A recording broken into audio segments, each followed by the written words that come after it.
মৰমৰ ছাত্ৰ-ছাত্ৰীসকল, মই আজি তোমালোকৰ লগত আহি থকা তোমালোকৰ ছমহীয়া পৰীক্ষাৰ কাৰণে কেইটামান ইম্পৰ্টেণ্ট প্ৰশ্ন আলোচনা কৰিম।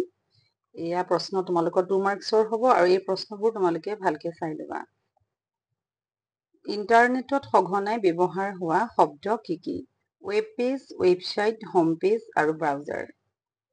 কুঁৱলীয়ে ইমেইলৰ জৰিয়তে বান্ধৱীসকলৰ পৰা কি কি কথা জানিব পাৰিলে? কুঁৱলীয়ে ইমেইলৰ জৰিয়তে মস্কোত থকা অন্তৰংগ বান্ধৱী চেৰণৰ খবৰ জানিব বিচৰাত লগে লগে চেৰণৰ পৰা উত্তৰ আহিল ফটোৰ সৈতে। বন্ধত মাক-দেউতাকৰ সৈতে চেৰন গৈছিল ছেইণ্ট পিটাৰ্ছবাৰ্গলৈ। তাৰ এই ভ্ৰমণ অভিজ্ঞতাৰ সুন্দৰ বৰ্ণনা আৰু ফটোসমূহ কুঁৱলীয়ে বাৰুকৈ আনন্দ দিলে। এইখিনি কথাই কুঁৱলীয়ে ইমেইলৰ জৰিয়তে জানিব পাৰিছিলে। প্ৰকৃতিৰ কোনবোৰ সুন্দৰ নিয়মে পাহিক আকৃষ্ট কৰে? পাহিয়ে প্ৰকৃতিক ভাল পায়। প্ৰকৃতিৰ উপাদান ফুল, গছ, লতা আদি তাইৰ বৰ প্ৰিয়। পাহিয়ে ৰৈ ৰৈ চাই ওখ গছবোৰ। প্ৰতিজোপা গছৰ ৰং ভিন্ন, পাতৰ আকাৰ ভিন্ন। তামোল গছৰ কাষতে থকা আম গছজোপাৰ চেহেৰাৰ মিল নাই। দুজোপা ভিন্ন ধৰণৰ গছ যদিও ওচৰা-ওচৰিকৈ মিলাপ্ৰীতিৰে থাকে। আকৌ কলগছজোপাৰ কাষতে থাকে নেমু গছজোপা। নেমুৰ কাঁইটে কলগছজোপাক কেতিয়াও বিন্ধিবলৈ নাযায়। প্ৰকৃতিৰ এই সুন্দৰ নিয়মবোৰ গছবোৰে মানি চলে। সেইবাবেই পাহিয়ে গছ ভাল পায়। তক্ষশিলালৈ কোন কোন দেশৰ পৰা ছাত্ৰ আহিছিল? তক্ষশিলালৈ পঢ়িবলৈ পশ্চিমৰ পৰা, পাৰস্য দেশৰ পৰা, বেক্ট্ৰিয়া আৰু মগধ দেশৰ পৰা ছাত্ৰ আহিছিল। আৰ্য শিক্ষাৰ কলাবিদ্যা কিমানটি? প্ৰাচীন ভাৰতৰ বিশ্ববিদ্যালয়সমূহত আৰ্য শিক্ষাৰ কলাবিদ্যা কোন কোন বিভাগত দিয়াৰ ব্যৱস্থা আছিল? আৰ্য শিক্ষাৰ কলাবিদ্যা হৈছে 64 বিধ। প্ৰাচীন ভাৰতৰ বিশ্ববিদ্যালয়সমূহত ইয়াৰে 11 বিধ কলা বিদ্যাৰ শিক্ষা দিয়া হৈছিল। সেইবোৰ হ'ল, মই 4 বিধ দিছো: সাহিত্য, গৃহপাল বিদ্যা, ৰন্ধন বিদ্যা, হাতেৰে কাম কৰা বিদ্যা। ইয়াৰ পিছত আমি আন এটা প্ৰশ্নলৈ যাম। বৰগীতৰ দুটা লক্ষণ লিখা। বৰগীতসমূহ শাস্ত্ৰীয় ৰাগতালযুক্ত গীত। বৰগীতৰ ভাষা ব্ৰজাৱলী। ব্ৰজাৱলী ভাষাৰ দুটা বৈশিষ্ট্য লিখা। ব্ৰজাৱলী ভাষা এক প্ৰকাৰ কৃত্ৰিম সাহিত্যিক ভাষা। ব্ৰজাৱলী ভাষাৰ মূল ভেটি মৈথিলী। কবিতাটোত কবিয়ে প্ৰকৃতিৰ কি কি বস্তু টানি আনিছে লিখা। কবিতাটোত কবিয়ে প্ৰকৃতিৰ বিভিন্ন বস্তু টানি আনিছে। সেইবোৰ হ'ল উষা, কৃষলয়, চামৰ, কুসুম, ৰবাব, অন্তৰীক্ষ, কৃষক, বেণু আৰু বিহংগ। কবিতাটোত কবিয়ে কিয় আৰু কাৰ প্ৰশস্তি কৰিছে? কবিতাটোত কবিয়ে প্ৰকৃতিৰ সৌন্দৰ্যৰ মাজেৰে সুন্দৰ প্ৰশস্তি গাইছে। প্ৰকৃতিৰ সৌন্দৰ্যৰ মাজত কবিয়ে চিৰসুন্দৰ অৰ্থাৎ নেদেখাজনৰ অস্তিত্ব উপলব্ধি কৰিছে। সেয়ে কবিয়ে চিৰসুন্দৰৰ প্ৰশস্তি কৰিছে যাতে সকলোৱে বুজিব পাৰে আৰু মুক্তিৰ পথ বিচাৰিব পাৰে।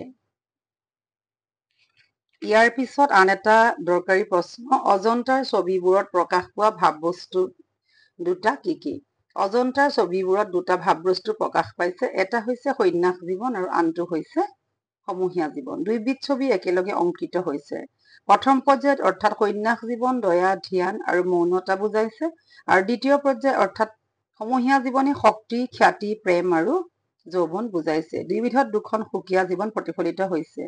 এই জগত দুখন পৃথক পৃথককৈ দেখুওৱা হৈছে যদিও এই জগত দুখন ইয়াত দুখন সুকীয়া জগত প্ৰতিফলিত হৈছে। জীৱনৰ অসামঞ্জস্যক একেলগে গ্ৰহণ কৰিব পৰা শক্তিৰ সম্ভেদ দিয়ে। ইয়াত শিল্প জগত আৰু বাস্তৱ জীৱনৰ এক সুন্দৰ সমন্বয় স্থাপিত হৈছে।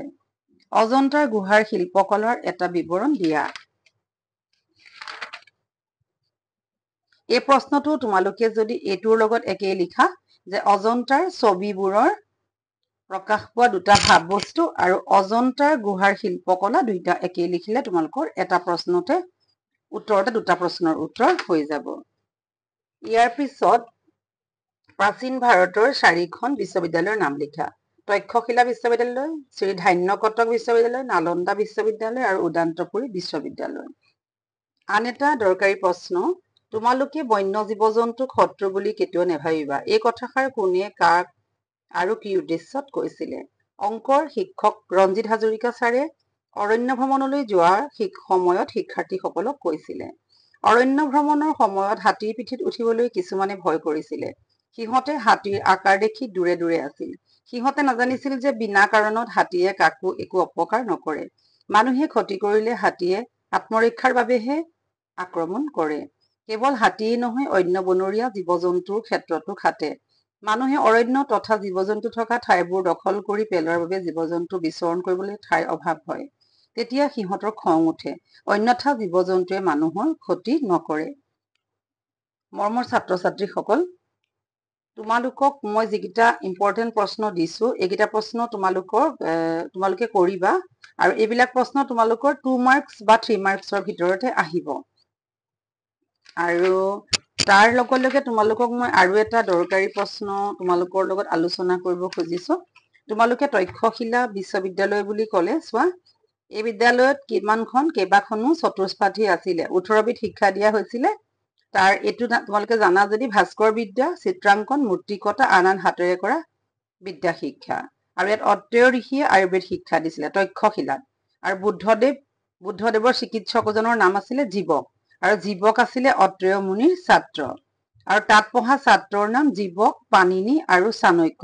ক'ৰ পৰা আহিছিলে? পশ্চিমৰ পৰা, পাৰস্য দেশৰ পৰা, বেক্ট্ৰিয়াৰ পৰা, মগধ দেশৰ পৰা। আৰু যেতিয়া হিন্দু বিশ্ববিদ্যালয় আছিল আৰু পিছলে কি হ'ল, চীনৰ পৰাও যেতিয়া ছাত্ৰ আহিছিল তেতিয়া হিন্দু বিশ্ববিদ্যালয় গুচি বৌদ্ধ বিশ্ববিদ্যালয় হৈছিলে। তোমালোকে যদি এইকণ জানা, গোটেইখিনি প্ৰশ্নৰ উত্তৰ তোমালোকৰ ইয়াতে সোমাই থাকিব। তেনেকে তোমালোকে তক্ষশিলাৰ ডিটেইলছ এইখিনি পঢ়ি যাবা আৰু এখন নালন্দা পঢ়ি যাবা, যে নালন্দাত বেদ, চিকিৎসা আৰু অংকশাস্ত্ৰৰ শিক্ষা দিয়া হৈছিলে। ইয়াত 10,000 ছাত্ৰ আছিলে। শিলভদ্ৰ নামে এজন উদাসীন পণ্ডিত আছিলে আৰু এই বিশ্ববিদ্যালয়ৰ বিখ্যাত অধ্যক্ষও আছিলে। ইয়াত খৰচ নোলোৱাকৈ শিক্ষাদান কৰিছিলে।